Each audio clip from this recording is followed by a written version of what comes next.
Hello दोस्तों, मैं हूं आसिफ और आज से हम CSS स्टार्ट कर रहे हैं।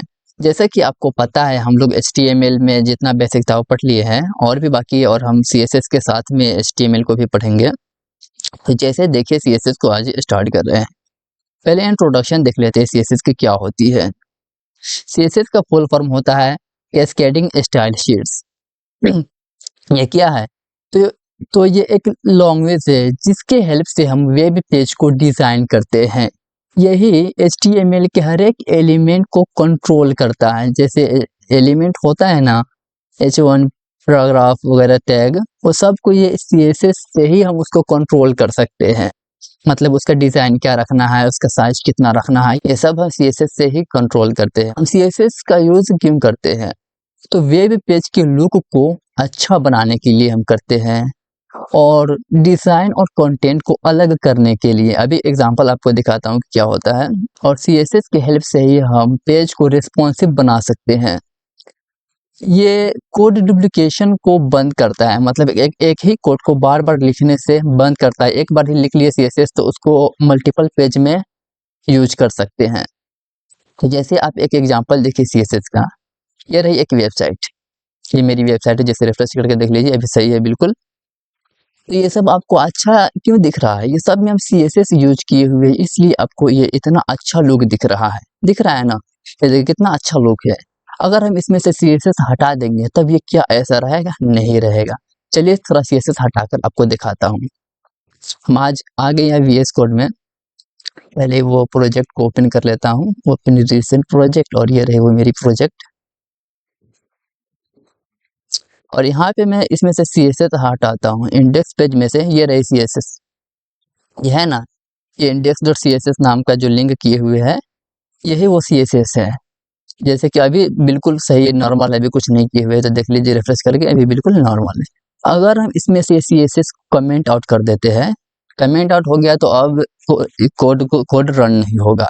तो अब देखिए क्या होता है, ये देखिएगा बिल्कुल, ये बॉडी है ना जो सिलेक्टेड सेमेस्टर के नीचे वाला सब, देखिएगा क्या होता है। रिफ्रेश करता हूँ तो आप देखिए, देखिए कहाँ चल गया, सब पूरा चला गया। ये HTML में ये लिखा हुआ था सेमेस्टर 1, सेमेस्टर 2, सेमेस्टर 3, सेमेस्टर 5 जो है ना, और यहाँ पे MCQs, notes, VBA question, top 100 MCQs, ये सब HTML में है। लेकिन इसको डिजाइन हम कैसे किए थे? CSS से ही हम डिजाइन किए थे।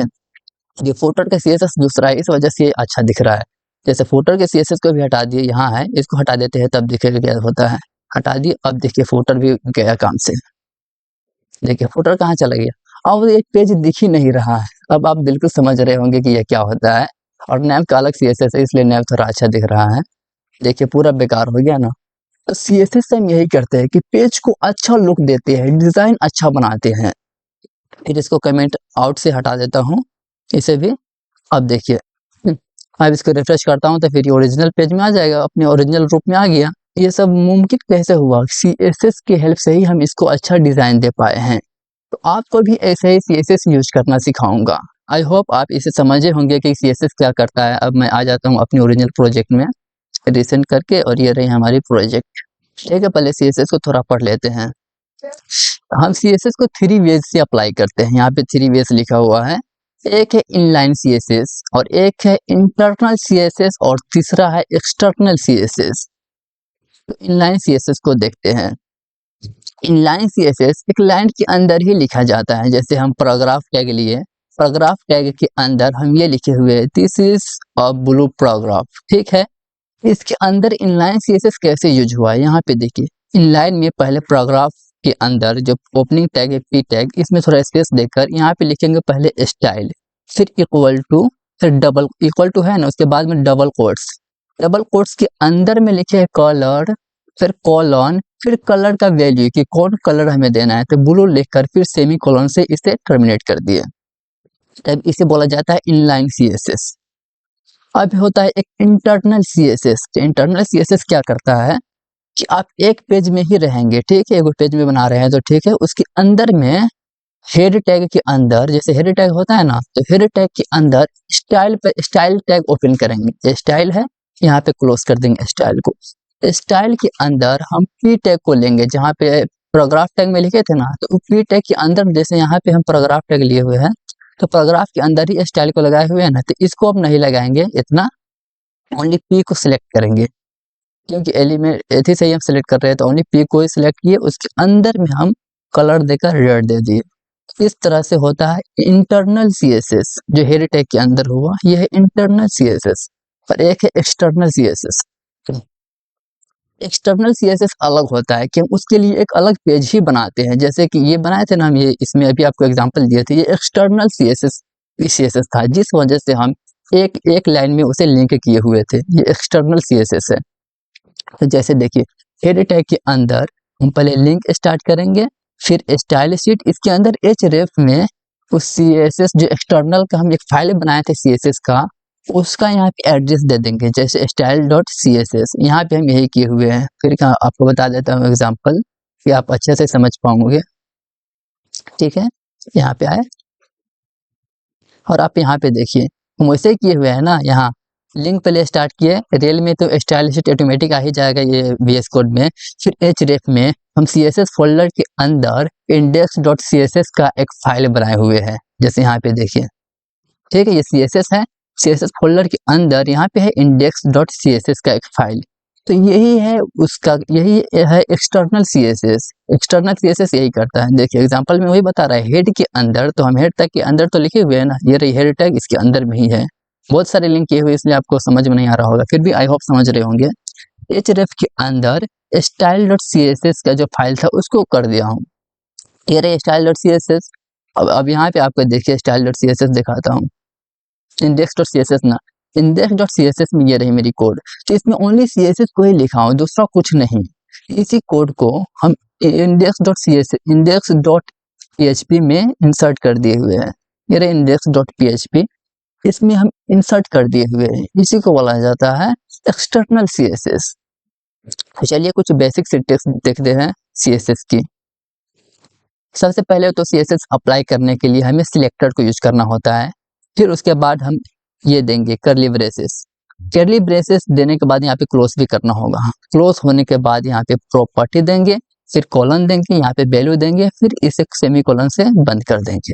एग्जाम्पल में आप देखिए, पहले H1 को हम सिलेक्ट किए, उसके बाद में उसके पहले H1 को सिलेक्ट किए, उसके बाद में कर्ली ब्रेसेस दिए, फिर कलर दिए ब्लू, फिर फॉन्ट साइज दिए 24। यहाँ पे टर्मिनेट करने के बाद आप देख पा रहे होंगे, यहाँ पे सेमी कॉलन से बंद कर दे रहे हैं, एक की प्रॉपर्टी वैल्यू लिखने के बाद बंद कर दे रहे हैं, कि ताकि मशीन को पता चल सके कि हाँ हम एक को लिख लिए, इसलिए इसे बंद किया है। फिर दूसरा प्रॉपर्टी को सिलेक्ट किया है, उसके बाद फिर इसे बंद कर दिए हैं। यहाँ पे देखिए, यहाँ पे सिलेक्टर का कुछ लिखा हुआ है, सिलेक्टर से HTML के एलिमेंट को हम टारगेट करते हैं, जैसे कि HTML में एलिमेंट होता है ना, H1 P और भी बहुत सारी होता है, div वगैरह बहुत सारी होता है, तो उसको हम टारगेट करते हैं सिलेक्टर से सिलेक्ट करके। फिर प्रॉपर्टी में हम डिफाइन करते हैं कि हमें क्या देना है, मतलब उसका क्या चेंज करना है। हम तो उसको सिलेक्ट कर लिए, जैसे कि उसमें का कलर को चेंज करना है हमें, कि फॉन्ट साइज को चेंज करना है, कि कुछ और करना है उसके साथ, तो फिर उसके बाद प्रॉपर्टी देते हैं। अब वैल्यू में उसको देते हैं कि जैसे मान लिया हम कलर को पकड़ लिए, तो कलर में कौन सा कलर देना है, तो जैसे यहाँ पे ब्लू दिया हुआ है। अगर फॉन्ट साइज को पकड़ लिए, तो फॉन्ट साइज में कितना फॉन्ट साइज देना है, फॉन्ट का साइज कितना बड़ा होगा, तो जैसे यहाँ पे 24 है, तो यही काम करता है वैल्यू। और यहाँ पे कुछ CSS का प्रॉपर्टीज एंड वैल्यू लिखा हुआ है, आप इसे देख लीजिएगा। जैसे कलर है, तो कलर के यहाँ पे थोड़ा डिस्क्रिप्शन है, उसके बाद यहाँ पे वैल्यू है। कलर देने के बाद पहले हम कलर देंगे, फिर से कॉलन, फिर उसके बाद रेड देकर सेमी कॉलन से टर्मिनेट कर देंगे। बैकग्राउंड कलर में वैसे देंगे background colour yellow. Font size में फॉन्ट साइज लिखने के बाद ये वैल्यू है, ये जो है ना, ये प्रॉपर्टी है और ये वैल्यू है, दोनों एक ही साथ यहाँ पे लिख दिया हूँ। ये फॉन्ट साइज है, ये फॉन्ट साइज प्रॉपर्टी है और ये वैल्यू है। आप ये मैं समझ गए, यहाँ फॉन्ट साइज है तो फिर डबल देना, वैसा कुछ भी नहीं है। जैसे मार्जिन है ना, तो वैल्यू में दोनों लिखा गया हुआ है, जैसे मार्जिन वैल्यू ऐसे ही देना है आपको ना, ऐसे ही देना है आपको, जहाँ पे देना होगा वहाँ पे प्रॉपर्टी वैल्यू। नोट्स आपको डिस्क्रिप्शन में मिल जाएगा, और आप जब नोट्स पढ़ रहे होंगे तो आपको कुछ दिक्कत होगा, तो आप यहाँ वॉच नाउ का बटन दिख रहा है, यहाँ पे टैप करोगे तो आपको ये वीडियो जो अभी आप देख रहे हैं ना, ये वीडियो आपके सामने आ जाएगा। चलिए प्रैक्टिकली करते हैं। यहाँ का तो आप समझ लिए कि यहाँ पे CSS को लिंक किए हुए, इस वजह से वो स्टाइल दिख रहा था। अब आ जाते हैं इसमें, और ये रही हमारी प्रोजेक्ट। इसके अंदर सबसे पहले एक आप ये जो है ना वेब डेवलपमेंट का, जैसे HTML का फोल्डर बनाए हुए वैसे एक और फोल्डर बना लीजिए वेब डेवलपमेंट में। जैसे यहाँ पे हम टाइप करके एक फोल्डर बनाता हूँ CSS नाम से, CSS लेक्चर, ठीक है, CSS लेक्चर्स नाम से एक फोल्डर बना लिए। इसके अंदर अब हम एक फाइल बनाते हैं index.html पहले, ठीक है। अब इसमें कॉमन ये लिख लेते हैं पहले, स्ट्रक्चर जो है यहाँ पे लिख लेते हैं CSS, और यहाँ पे सबसे पहले हम H1 को लेते हैं, ठीक है। H1 में लिखते हैं कि CSS क्लासेस। अब इसको रन करते हैं लाइव सर्वर में, ओपन विथ लाइव सर्वर करेंगे, ये ओपन हो जाएगा, ठीक है। ओपन हो रहा है, ओपन हो गया, यहाँ पे दिख रहा है ना। इसको हम सेंटर में करते हैं, तो सेंटर में अब हम इनलाइन CSS पहले करते हैं, ठीक है। ये रहे इनलाइन CSS। इनलाइन CSS कैसे लगाएंगे, पहले यहाँ पे स्पेस देंगे और यहाँ पे लिखेंगे स्टाइल, ठीक है। स्टाइल दिया तो ये ऑटोमेटिक वो आ गया, इसको हटा देता हूँ, आ गया ना। इसके अंदर हम लेंगे जैसे टेक्स्ट अलाइन, इसका प्रॉपर्टी एंड वैल्यू है, यहाँ पे देंगे टेक्स्ट अलाइन, टेक्स्ट अलाइन। अब कहाँ पे हमें टेक्स्ट को अलाइन करना है, टेक्स्ट अलाइन क्या होता है, सेंटर लेफ्ट राइट, तो हम सेंटर कर दिए, ठीक है। अब यहाँ पे आकर देखिए ये ऑटोमेटिक सेंटर में आ गया, इसे थोड़ा बड़ा कर लेता हूँ, ऑटोमेटिक सेंटर में आ गया। कैसे सेंटर में आ गया, क्योंकि इसमें हम इनलाइन CSS लगा है, ये रही इनलाइन CSS। इसी को हम इंटरनल CSS करके भी आपको दिखाता हूँ। जैसे हेडर टैग में आना है हमें, हेडर टैग में, ठीक है। और यहाँ से स्टाइल को पहले ऑन करेंगे, स्टाइल ऑन हो गया, यहाँ पे ओपन है और यहाँ पे क्लोज है, और इसमें H1 को पकड़ेंगे, ठीक है। H1 को पकड़ लिया और यहाँ पे हम कर्ली ब्रेसेस देंगे, ठीक है। कर्ली ब्रेसेस देके इंटर दबाकर इसे ओपन करिए। अब इसके अंदर हमें टेक्स्ट अलाइन को देना है, तो देखते हैं टेक्स्ट अलाइन दे दिए। टेक्स्ट अलाइन कहाँ पे रखना है, सेंटर में, तो हम सेंटर रख दिए। अब देखिए इसको हटा देता हूँ हम, इन लाइन को हटा दिए, ठीक है। अब तो ये सेंटर में होना चाहिए, क्योंकि यहाँ पे हम H1 को पकड़ लिए हुए हैं। अब देखिए क्या होता है, रेफरेंस तो ऑटोमेटिक हो ही गया है, क्योंकि लाइव सर्वर में है, तो क्योंकि ये वहीं पे है। क्यों वहीं पे है, क्योंकि इसमें हम इनलाइन CSS न लगा करके इंटरनल CSS लगाया हूँ। इनलाइन को हटा दिए, फिर भी जैसे यहाँ पे अब हम कलर देते हैं, कलर रेड देते हैं। अब देखिए ऑटोमेटिक रेड हो गया, कैसे, क्योंकि यहाँ पे हम कलर रेड दिए हुए हैं। इसे थोड़ा और जूम कर लेता हूँ, ठीक है, इतना और अच्छा दिख रहा होगा। यहाँ पे कलर रेड कैसे आया, क्योंकि यहाँ पे कलर हम रेड दिए हुए, इसलिए। अगर इसको इसमें लिखना चाहें, आप इनलाइन CSS उसी टाइम पे यूज करना जब आपको एक प्रॉपर्टी और वैल्यू लिखनी हो। ज़्यादा लिखनी हो तो मत करना, क्योंकि इतनी सारी अगर आप लिखोगे ना इनलाइन में तो बहुत बड़ा हो जाएगा, और आपका ये जो H1 में टेक्स्ट है ये भी नहीं दिखेगा। जैसे मान लो ये दोनों को हम लिखते हैं, पहले यहाँ पे हम स्टाइल लिख लेते हैं, स्टाइल। अब यहाँ पे हम प्रॉपर्टी वैल्यू देंगे, तो हम इसी को कॉपी करके लिखते हैं, ठीक है। और यहाँ पे लिख लेते हैं, यहाँ पे दिए, तब देखिएगा किस तरह आपको दिख रहा है। इतना तो हम दे दिए कलर रेड। पहले ये देखिए, देखिए ये 12 हो गया ना।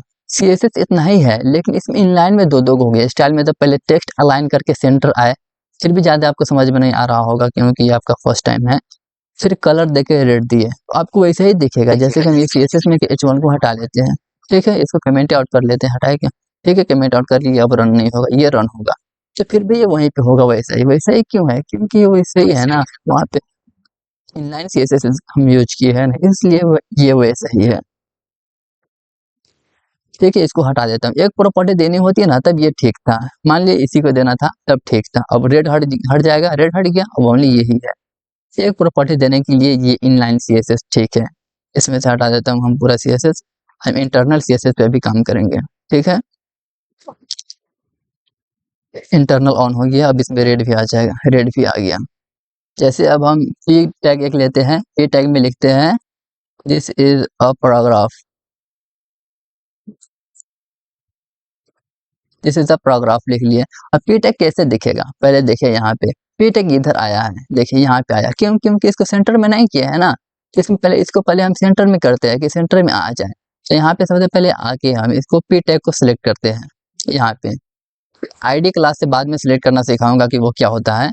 तो यहाँ पे p टैग को पहले लिए, फिर यहाँ पे ये कर्ली ब्रेसेस, फिर इंटर दबाए। इसके अंदर हमें लिखना है, पहले इसके टेक्स्ट को सेंटर करना है, तो हम लिख देते हैं यहाँ पे टेक्स्ट अलाइन सेंटर, ये जो है ना प्रॉपर्टी वैल्यू आपको यहाँ पे दिया हूँ, आपको देख लीजिए, जैसे सेंटर में आ गया या नोट्स में आइएगा आप यहाँ पे, तो देखिए इसकी कुछ प्रॉपर्टी वैल्यू आपको दिया हूँ, आप यहाँ पे देख लीजिएगा। जैसे यहाँ पे है ना टेक्स्ट अलाइन का, इसमें इसको क्यों किया जाता है अलाइन, टेक्स्ट को ही अलाइन किया जाता है, जैसे लेफ्ट राइट सेंटर, और जस्टिफाई किया जाता है। जस्टिफाई क्या होता है वो आपको बाद में बताऊंगा क्या होता है, क्योंकि ज़्यादा कंटेंट होता है ना वहाँ पे जस्टिफाई का काम आता है, अभी नहीं। तो यहाँ पे इस तरह से प्रॉपर्टी देंगे, टेक्स्ट अलाइन, फिर कॉलन देंगे, फिर सेंटर दे देंगे, ये ऑटोमेटिक आ जाएगा। यहाँ पे और भी कुछ है, इसमें से आपको मैं दिखाता हूँ। मार्जिन पैडिंग क्या है ये भी दिखाता हूँ आपको। जैसे सेंटर में आ गया, इसका कलर भी चेंज करके आपको दिखाता हूँ, ठीक है। यहाँ पे अब इसको देंगे कलर, कलर दे दिए, इसका ब्लू दे देता हूँ, कलर ब्लू। अब यहाँ पे देखिए ये कलर ऑटोमेटिक ब्लू हो गया। अब इसे बोल्ड करना है तो बोल्ड कैसे करेंगे, जैसे यहाँ पे देंगे फॉन्ट वेट, फॉन्ट साइज नहीं देना है, फॉन्ट वेट देना है। जैसे फॉन्ट वेट का आ गया ना यहाँ पे फॉन्ट वेट, यहाँ पे लिख देते हैं बोल्ड, क्योंकि वेट बोल्ड हुआ है ना। अब देखिए यहाँ पे बोल्ड हो गया, दिस इज अ पैराग्राफ। अगर हम इसके साइज को कंट्रोल करना चाहें यहीं से, यहाँ पे आप देंगे फॉन्ट साइज, फॉन्ट साइज अगर ना आया तो इस तरह से आप लिखिएगा, फॉन्ट साइज आ गया। इसका हम दे देते हैं 20 पिक्सल। अब देखिए 20 पिक्सल में इसका साइज कितना बड़ा होता है, देखिए ये H1 कितना बड़ा नहीं हुआ है अभी, लेकिन फिर भी बड़ा हो गया ना, पी टैग में लग ही नहीं रहा है। अब यहाँ से हम 40 पिक्सल लिख देते हैं, तब देखिए 40 पिक्सल इतना H1 से भी बड़ा हो गया। तो इसको हम कंट्रोल कैसे कर पा रहे हैं, CSS के जरिए ही कंट्रोल कर पा रहे हैं। यहाँ पे हम लिखे हुए हैं ना नोट्स में, तो CSS के जरिए ही इसे हम कंट्रोल कर पा रहे हैं। जैसे नोट्स में आकर कुछ और हम देख लेते हैं, फॉन्ट फैमिली, फॉन्ट फैमिली अभी नहीं देखे, जैसे फॉन्ट फैमिली आपको दिखा देता हूँ। आप लिखिए फॉन्ट फैमिली, सैन सेरिफ दे देता हूँ, ठीक है। देखिए सैन सेरिफ में कैसा दिखता है हमें, सैन सेरिफ का स्टाइल ये है। अगर आप फॉन्ट फैमिली दूसरा कुछ देते हैं, आप इसमें देकर देख लेना कि फॉन्ट फैमिली कितना आता है। वर्डाना देते हैं, ठीक है, वर्डाना ग्रुप जो भी ये फॉन्ट फैमिली का नाम है। देखिए अब इस तरह दिख रहा है। फॉन्ट फैमिली थोड़ा सा फॉन्ट चेंज होता है, पहले तो इसका पिक्सल कम कर देता हूँ, फॉन्ट फॉन्ट साइज को हटा के देता हूँ, नॉर्मल रहने देता हूँ, ठीक है। नॉर्मल पैराग्राफ ये रहे, ये बोल्ड में है। इसमें बॉर्डर आपको दिखा के देते हैं कि बॉर्डर होता क्या है। तो मान लीजिए एक डिव मैं लेता हूँ, डिव का यूज किया जाता है बॉक्स क्रिएट करने में। यहाँ पे पहले हम HR एक ले लेते हैं कि ताकि एक लाइन हमें दिखे। HR को भी कंट्रोल करता हूँ यहाँ से, ठीक है। यहाँ से HR को पकड़े, यहाँ पे करली ब्रेसेस। अब HR को इसमें दे देता हूँ हम, विड्थ दे देता हूँ इसका 50 नहीं 30% दे देता हूँ, ठीक है। बैकग्राउंड कलर रेड, हाँ बैकग्राउंड पे हो गया। आप देखिए यहाँ पे गौर से, यहाँ इसमें बैकग्राउंड कलर देना है, कलर रेड नहीं देना है, बैकग्राउंड कलर। इसका हाइट नहीं है ना, इसलिए ये दिख रहा है, तो थोड़ा हम हाइट भी दे देते हैं। हाइट दे देता हूँ 4 दे देता हूँ। अब देखिए 4 में थोड़ा सा भी नहीं हुआ, PX दिखा, देखिए 4 PX में आपको दिख रहा है ना, ये हुआ बैकग्राउंड कलर में, ठीक है। बैकग्राउंड इसमें बैकग्राउंड कलर ही देना है। HR सेलेक्ट हो गया। इसके अंदर हम आपको एक डिव सेलेक्ट करके दिखाता हूँ, डिव क्या होता है। HR के बाद में ना हम एक डिव देते हैं, ठीक है। ये डिव क्या है, एक बॉक्स जब आपको बनानी होती है ना तो आप डिव लेते हैं, तो ठीक है हम एक डिव ले लिए, एक बॉक्स को बना रहे हैं। डिव के अंदर हम लिख लेते हैं दिस इज अ बॉक्स, सही है। अब यहाँ पे आकर देखिए आपको वो नहीं दिखा, दिखा होगा, देखिए यहाँ पे दिख रहा है लेकिन बॉक्स नहीं दिख रहा है ना। तो इसको पहले हम सेंटर करते हैं, डिव को सिलेक्ट करके स्टाइल में आए, यहाँ पे डिव को सिलेक्ट करते हैं, करली ब्रेसेस एंटर। सबसे पहले हम डिव में बॉर्डर देते हैं। जैसे मान लीजिए कि बॉर्डर दे दिया, बॉर्डर के अंदर हम कितना बॉर्डर देना है, मतलब कि मोटाई कितना देना है, पहले वो देना है हमें। हम 3 पिक्सल का मोटाई देते हैं। और कैसा बॉर्डर चाहिए हमें, तो हम सॉलिड देते हैं, जैसे हमें सॉलिड चाहिए। अब इसमें देना है कि कौन कलर का चाहिए, तो हम यहाँ पे दे देते हैं ब्लू, ब्लू कलर का चाहिए। अब देखिए यहाँ पे बॉर्डर आपको दिख रहा है, ठीक है। बॉर्डर आपको दिख रहा है इतना बड़ा है, लेकिन इसका विद हाइट हम कुछ नहीं दिए, इस वजह से हमें इसका विद हाइट नहीं दिख रहा है। अब हमें इसका विद हाइट देना है, तो हम विद ले लेते हैं 100, 200 ले लेते हैं, ठीक है, 200 पिक्सल। वो हाइट लेते हैं हम, हाइट भी ले लेते हैं 200 पिक्सल। अब देखिए इसको, ठीक है, इतना बड़ा ये दिख रहा है। इसका सेंटर लाने के लिए ना इसमें मार्जिन देना होगा, इतना मार्जिन देना होगा कि ये सेंटर में आ जाए। तो ऐसे सेंटर नहीं आ रहा है ना, ये वो भला काम नहीं करता है। यहाँ पे हम देंगे मार्जिन लेफ्ट, लेफ्ट से हम मार्जिन देंगे तो ऑटोमेटिक सेंटर में आ जाएगा। मार्जिन लेफ्ट में हम दे देते हैं 50%, अब देखिए ये कहाँ जाता है, 50% मार्जिन लेफ्ट का मतलब क्या हुआ, देखिए ये सेंटर में आ गया लेकिन ज़्यादा हो गया, मतलब कि लेफ्ट में से 50% मार्जिन मतलब कि जगह छोड़ देना होता है सेंटर में लाने के लिए। तो इसको हम ना 45 करते हैं कि ताकि और अच्छा से दिखे। यहाँ पे 45% लिख दिए। अब यहाँ पे आकर देखिए यहाँ पे दिख रहा है। अब देखिए मार्जिन लेफ्ट की, अगर मार्जिन हम टॉप करते हैं तो अब देखिएगा आप यहाँ पे देखिएगा जगह ऊपर से बहुत कम छुटा हुआ है ना, इसमें देखिए मार्जिन टॉप करते हैं तो क्या होता है, यही पाछा से देखिएगा जैसे मार्जिन टॉप में हम मात्र 10 पिक्सल लेते हैं, ठीक है। अब यहाँ पे देखिए ऊपर से थोड़ा सा जगह छूटा है ना, अगर आप ध्यान से नहीं देखे तो तब देखिए यहाँ पे हम 20 पिक्सल लेते हैं, तब देखिए यहाँ पे थोड़ा सा और जगह छूटा। मार्जिन टॉप का मतलब होता है जगह छोड़ना। हम यहाँ पे 40 पिक्सल दे देते, अब देखिए 40 पिक्सल में ऊपर से इतना जगह छूट गया। अगर हम 40 पिक्सल ना दे करके जैसे मार्जिन टॉप को हटा देता हूँ, अब देखिए वो एकदम सट गया। हम मार्जिन टॉप देते हैं तो अब देखिए ये ऊपर से जगह छोड़ दिया है। पैडिंग क्या होती है वो देखिए, ये जो डिप दिख रहा है ना आपको, डिप के अंदर में ये टेक्स्ट दिख रहा है, ये एकदम साटा हुआ है। अगर हम इसमें पैडिंग देते हैं तब देखिएगा क्या होता है। इस ओनली पैडिंग देता हूँ, 20 पिक्सल का पैडिंग देता हूँ, तब देखिए क्या होता है। पैडिंग देने का मतलब है कि अंदर से जगह छोड़ना, अंदर से ये जगह छोड़ा है और ये टेक्स्ट को अंदर में रख लिया है। जैसे पैडिंग हटाए के बिना देखिए क्या होता है, पैडिंग हटा दिए, ये देखिए अंदर से जगह नहीं छोड़े हुआ है। तो पैडिंग देने से अंदर से जगह छोड़ देता है, मतलब अलग हट जाता है थोड़ा। ये अलग हट गया ना अंदर से, ऊपर से उतना ही है, ऊपर से उतना ही, ऊपर से नहीं हटा है, अंदर से हट के थोड़ा बड़ा हो गया है। ये 12 क्यों हुआ है इसको आगे अच्छे से समझेंगे, फर्स्ट क्लास है ना, तो इसलिए आप अच्छे से समझ नहीं रहे होंगे। अगर ये है कि इसका चौर, ये जो है ना, मतलब कि इसे क्या बोलते हैं, ये बॉक्स का कौन दिख रहा है, अगर हमें ये सेंटर करना होगा, मतलब कि गोला बनाना है, तो वो कैसे करेंगे, चलिए उसको थोड़ा देखते हैं। यहाँ पे बॉर्डर दिए हुए है ना, तो बॉर्डर के जस्ट नीचे हम यहाँ पे देंगे बॉर्डर रेडियस। रेडियस क्या होता है आप जानते हैं ना, क्या होता है बॉर्डर रेडियस में हम मान लिया लिख देते हैं कि 20% परसेंटेज में देते हैं। अब यहाँ पे देखिए रेडियस में क्या हुआ कि चारों तरफ से कोण इसका जो है मुड़ गया है, दिख रहा है ना आपको, अब एक बॉक्स की तरह दिख रहा है। बॉर्डर रेडियस अगर हम 100% दे देंगे तो ये पूरा सर्कल ही हो जाएगा। जैसे देखिए अब 100% पे काम नहीं किया है बॉर्डर रेडियस, 50% देते हैं, तब देख क्या होता है, 50% में ही पूरा सर्कल हो जाता है, और 100% में तो फिर वही हो जाता है ना। तो 50% ही आपका सर्कल ये देना है पूरा सर्कल करने के लिए। इसको हम 20% ही रहने देते हैं, यहाँ पे अच्छा दिख रहा है, ठीक है 20% ही। बहुत लंबी वीडियो हो रही है, इसलिए आज की क्लास यहीं पे बंद करते हैं। नेक्स्ट वीडियो में और अच्छे से समझेंगे कि CSS क्या है, CSS को अच्छे से पढ़ेंगे और एक प्रोजेक्ट भी बनाएंगे नेक्स्ट वीडियो में। और ये नोट्स आपको डिस्क्रिप्शन में मिल जाएगा, आप वहाँ से ले लीजिएगा।